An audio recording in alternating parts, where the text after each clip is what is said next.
अफसर की चूक। चित्र कथा। एक बार एक धोबी अपने गधे पर सामान लादकर शहर से लौट रहा था।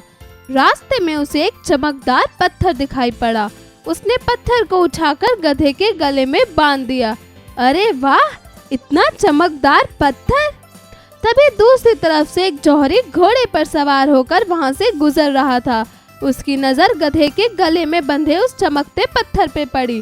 वह उस पत्थर को देखते ही समझ गया कि यह कोई साधारण पत्थर नहीं बल्कि हीरा है। उसने धोबी से कहा, भाई ये पत्थर मुझे दे दो, मैं अपने घोड़े के गले में बांध दूंगा। बताओ इसका क्या दाम लोगे? धोबी ने संकोच के साथ कहा, 8 आने दे दो और इसे ले लो। इस पत्थर के 8 आने तो बहुत ज्यादा हैं, 4 आने ले लो। जौहरी बहुत कंजूस और लालची था। उसने सोचा कि धोबी को कुछ पता तो है नहीं, इसलिए जौहरी यह सोचकर आगे बढ़ने लगा कि धोबी के लिए तो सिर्फ साधारण पत्थर है और वह अभी स्वयं मुझे बुलाकर यह पत्थर 4 आने में दे देगा। अभी पहला जौहरी थोड़ी दूर बढ़ा ही था कि वहाँ एक दूसरा जौहरी आ पहुँचा।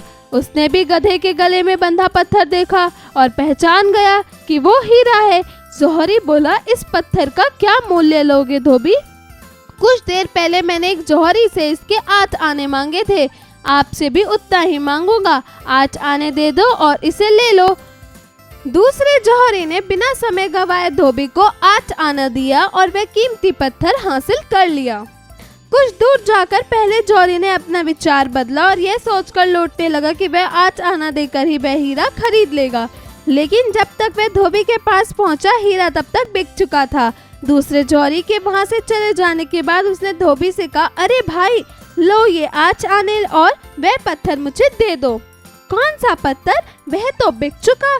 अभी एक दूसरा जौहरी उसे खरीद कर ले गया 8 आने में। तुमने निर्णय करने में देर कर दी। जौहरी अब पछताने लगा। धोबी पर गुस्सा आ रहा था। उसने धोबी से कहा, अरे तुम तो बड़े मूर्ख हो, लाखों की चीज कौड़ियों में दे दी। अरे वह कोई साधारण पत्थर नहीं था बल्कि एक हीरा था।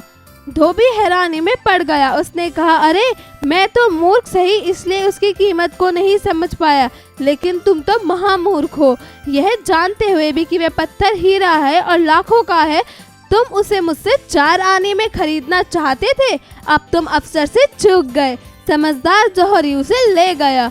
हाय रे, मेरी मती इतना अच्छा मौका चूक गया। जौहरी अपनी मूर्खता और मौके को ना पहचान पाने की गलती पर पछताने लगा। शिक्षा। समय रहते हमें अपने कार्य पूर्ण कर लेने चाहिए, क्योंकि समय बीत जाने पर पछतावे के अलावा कुछ और हाथ नहीं लगता।